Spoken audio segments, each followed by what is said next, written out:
The Buddha was known to talk about how incredibly powerful and consequential it is to experience just one moment being fully absorbed in metta, loving kindness. But he would go on to say that a far, far more powerful, fruitful experience is when there's one moment of clearly seeing the rapidity of the arising and passing away of phenomena. Right? Impermanence is the main event. We're doing that here. We're doing the main event, right? So the title of tonight's talk could be, How is Impermanence the medicine we're looking for, right? Before we go into that, I do want to summarize what we've been doing. We've been attuning to change, right? Rather than just noticing things arise.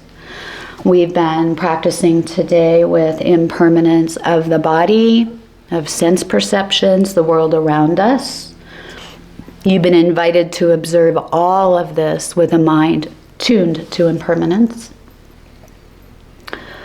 I pointed out that early mindfulness training really is focused on noticing things as they appear, but not always with that focus on remaining and passing away. So today also we talked about remaining and passing away, right? So at this retreat we're more attuning to that part of it, so that we can become more aligned with impermanence, so that we can see it everywhere, so that we can enter the river of change, so that we can become the river.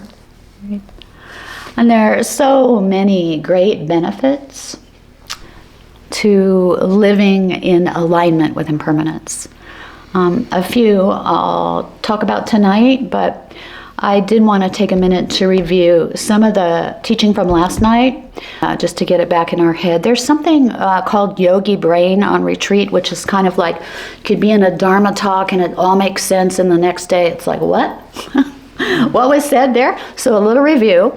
Last night we talked about impermanence in general, as well as the other two characteristics of existence. Ringing a bell? Anatta, not self, and dukkha, suffering or stress.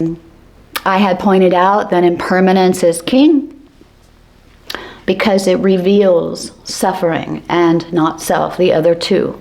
And I'll talk a little bit about how that works tonight, right?